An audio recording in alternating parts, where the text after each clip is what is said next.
Hello students, welcome back to my channel Commerce Tute, your flight to success. Today we are going to cover the next topic under chapter 1 of OCM 12th Commerce, that is Frederick Winslow Taylor's scientific management theory. Okay? You can see his picture on the screen here. So let us start with the introduction of Taylor. Students, Taylor was an American. Okay, ये हमेशा याद रखना. He was an American who started his career as a machinist in the Midvale Steel Works, Philadelphia, and gradually, through his hard work and progress, he got the position of a chief engineer. मतलब his background was into machines. तो obvious है. He introduced his observations and experiments on a scientific data. मतलब very specific scientific जब हम बात करते तो we observe very minutely systematically accurately. So he was that kind of person. So उनका जो अप्रोच था towards management, that is called as scientific management. मतलब वो मैनेजमेंट को साइंटिफिकली देखते थे.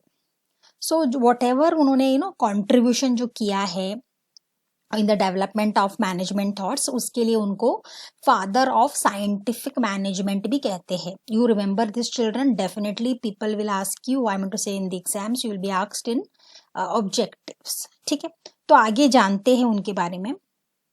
Tailors management theory is based on scientific experiments.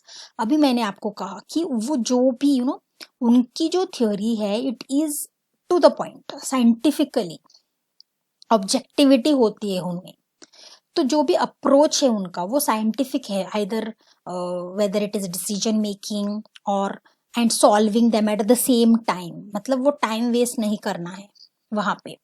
So you are taking the decision, use that just solve that and just clear it out. ये उनका approach था. According to Taylor, problem should be solved by scientific techniques rather than rule of thumb and trial and error approach. मतलब उनको था कि जो भी problem है उनको तो सॉल्व करना है साइंटिफिकली एनालाइज करके तुरंत उधर ही at that particular time. But you are not going to apply rule of thumb. मतलब रूल ऑफ थंब मतलब where there are some personal judgements by the manager and trial and error करना, पहले किसी और पर अप्लाई करना, फिर और देखना कि क्या रिजल्ट मिल रहा है. So little bit time consuming. So he did not believed in that. ठीक है. Now definition of scientific management, Taylor कहते हैं scientific management consist of what you मतलब management want man to do exactly. मतलब आपका जो काम है जो आप एम्प्लॉयज को देते हो वो क्लियर होना चाहिए. You should know what work that particular man should do exactly. That should be very clear. And उसका second part भी है. And also see that they do it in a best and cheapest manner. मतलब वो ये भी ध्यान देते थे कि जो भी देना है 100% देना है and it should be cost effective. मतलब it should be in a very cheapest manner. ज़्यादा खर्चे ना हो. So he was very clear, isn't it? When you should take you have to take the work done from the people and also see that they do their best, they give their best and in the cheapest manner, which is good for the company. तो उनका बहुत ही straight forward approach था. That is no wastage of time and energy. ठीक है. So let us see उनके भी कुछ principles हैं. There are principles of scientific management. The first principle is science not rule of thumb.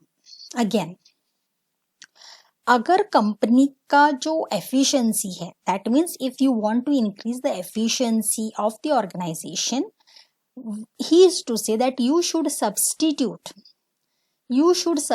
Rule of thumb with scientific analysis of work. मतलब आप ऐसे personally जज करके देख के करने से अच्छा है कि आपका अप्रोच बदलो. You take out that rule of thumb and develop through scientific analysis of the work. जैसे मैंने पहले कहा आपको, रूल ऑफ थंब का मतलब होता है जब कोई भी मैनेजर हो अपना पर्सनल जजमेंट देता है, so then based on that they take the initiatives, they try if this will work on them or not. तो ये थोड़ा टाइम कंज्यूमिंग है ना, लेकिन उनका ऐसे नहीं था, उनका था that they should develop some scientific analysis of the work, even for small things also, small work also, he should always insist that you should follow the scientific methods. Now इनका scientific methods क्या है? According to this principle, he says that selecting the best way of performing a job. इसका मतलब है पहले आप जो scientifically analyse करते हो तो एकदम से you are sure that yes, whatever analysis you have done, suppose if there is a problem, maybe the employees are not giving their 100% for example, ठीक है, तो वो उसको एनालाइज करते थे, क्यों नहीं करते हैं, किस वजह से नहीं करते, so you are analysing from all ways, multi dimensionally आप थिंक कर रहे हो कि why he is not working, what is his problem, what is his background, what is his focus, what is his attention, how much he can be focused. तो ये सारे analysis आप करते हो and how is doing in that job. आप trial and error नहीं करते हो कि ये करके देंगे फिर उनका आउटपुट आएगा फिर ये करेंगे, नहीं, you are first analysing and then trying to select the best way of performing a particular job. Okay, then the manager is also having a role to play. He has to see the standard required time and output.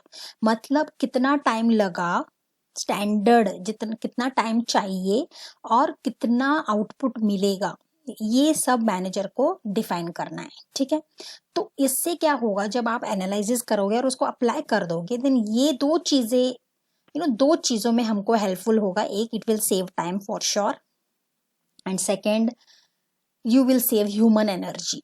मतलब आप trial और test नहीं कर रहे हो, you will just analyse and put it into work and this will result into expected standard output. जब आप energy save करते हो, टाइम सेव करते हो, तो obviously you will expect a good output ना, स्टैंडर्डाइज्ड आउटपुट. तो his approach was very clear. वो ये भी कहते थे कि अगर आप एक स्मॉल प्रोडक्शन एक्टिविटी भी है, तो अगर that is loading iron sheets into boxes, box cars and all, उसको भी आप साइंटिफिकली प्लान कर सकते हो. मतलब there is no need to test, trial, किसी की बात पर नहीं, आप खुद एनालाइज करो and then select the best possible manner for that particular job after scientifically analysing it. So he was very clear about the approach. ठीक है, so this is about the first principle, that don't go for rule of thumb or don't trial or testing error मत करो, trial and error वाला method use मत करो, and you should analyze, scientific analysis of work करना है. ठीक है, then the second principle Taylor focused was harmony, not discord. हमेशा यही होता है, and this principle is applicable in the most of the companies, that there should be harmony between the employees and management. जो काम करते हैं और जो ओनर्स है, उनके बीच में एक अच्छा सा एनवायरनमेंट होना चाहिए, पीसफुल एनवायरनमेंट होना चाहिए, जहाँ पे they should exchange good things, they should exchange good rapport among themselves, coordination हो उनके साथ में. जो ओनर्स मैनेजमेंट बोल रहे, एम्प्लॉयज कर रहे हैं, इससे क्या होगा, इससे जो भी प्रॉब्लम्स है, इससे जो भी झगड़े हैं, वो कम हो जाएंगे. It will help in minimising the conflicts between them. Perfect understanding भी इम्पोर्टेंट है. क्यों इम्पोर्टेंट है? क्योंकि एक अच्छा सा एनवायरनमेंट क्रिएट होगा ना, एक हेल्दी वर्किंग एनवायरनमेंट क्रिएट होगा कंपनीज में, ऑर्गेनाइजेशंस में, जहां पे everybody will be focusing to achieve the goals, that is success. ठीक है, जब वर्किंग एनवायरनमेंट हेल्दी होता है students, then definitely everybody wants to achieve their desired goal, है ना. And when everybody come together to achieve the goal, then definitely the company will get success. ठीक है, now here the organization should think about maximum prosperity of employees also. कि employees को हम कैसे prosper करें, उनको क्या अपॉर्चुनिटीज़ दें, उनको क्या इंसेंटिव्स दें, वो कौन सी चीज़ों को लेकर हैप्पी रहेंगे.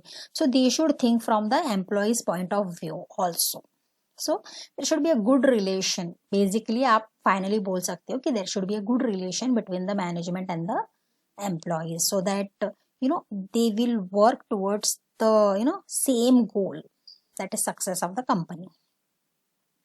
Next is mental revolution. See, mental revolution, Taylor introduced the concept of mental revolution. Now यहाँ पे जो है ये प्रिंसिपल जो है ये फोकस करता है that both employees and management should change their attitude towards each other. Management को एम्प्लॉयज को इम्पोर्टेंस देना चाहिए और एम्प्लॉयज को management. That means they both should realise that they are equally important in the organisation. दोनों को एक दूसरे को पूरा कॉपरेशन देना चाहिए. व्हाई? बिकॉज उनका गोल एक है.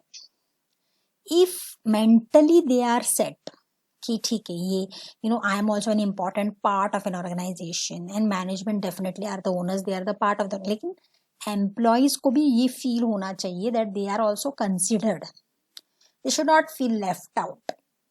इससे क्या होगा, एम्प्लॉयज के तरफ से भी बहुत अच्छा कॉपरेशन आएगा and all will work towards the achievement of goals. It will definitely increase the productivity and profits, है ना. जब वो फीलिंग आती है कि मुझे भी रिकॉग्निशन मिल रहा है, आई एम ऑल्सो एन इम्पॉर्टेंट, तो दोनों का एटीट्यूड जो है, यू शुड नॉट डिस्पेयर, मतलब sorry, differentiate that this one is a lower level employee or this one is a okay person. नहीं, whatever they are part of the organization. तो ये जो फीलिंग है, उनका जो एटीट्यूड है एक दूसरे के लिए बदलना चाहिए, which should be good, cooperative, and that leads to the productivity and profits of the organization. ठीक है. It's a very important principle. Fourth principle is cooperation, not individualism. सही है. This principle emphasizes on mutual cooperation between the workforce. मतलब जो भी employees काम कर रहे हैं उनके बीच में हो या एम्प्लॉयज एंड मैनेजमेंट हो, इनका जो रिलेशन है वो अच्छा होना चाहिए, टुगेदर होना चाहिए. नहीं एक one person is not important, all together are very important. Okay, employees and management together.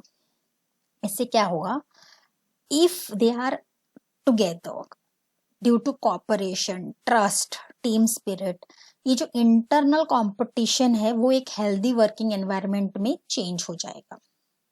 Okay, क्या हो जाता है most of the time, then if there is no cooperation between the workforce, management, employees, then everybody will think personally, है ना. Organisation की तरफ से कोई नहीं सोचेगा, then everybody wants to prove themselves. But here you should also see that the organization is developing.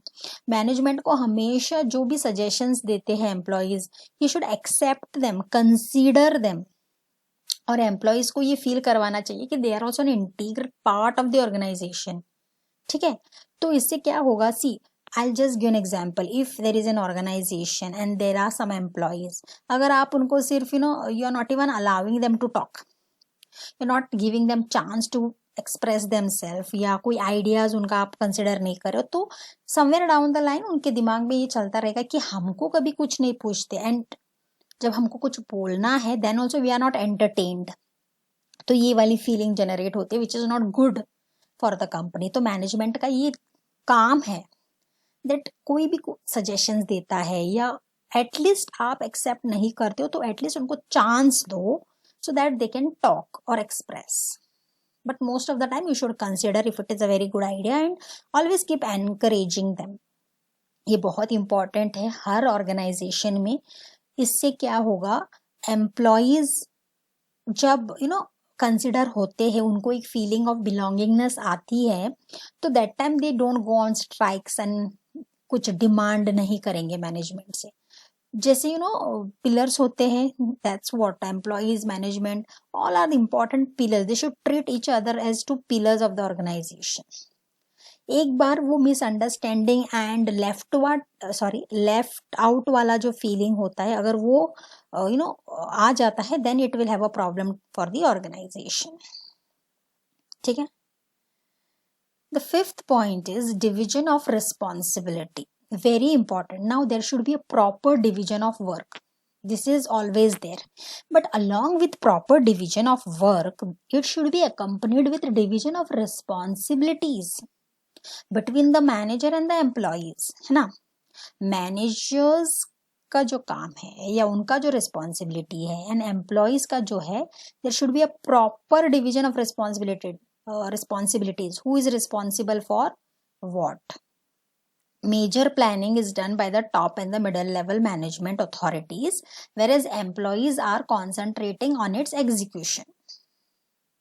That means obvious है, top level, middle level, they will be into planning, decision making, because they are the authorities. But employees, they have to put these decisions or actions into execution. तो जो भी instructions दिए गए हैं, as per those instructions they have to give their inputs और they have to do it और report it to their superiors.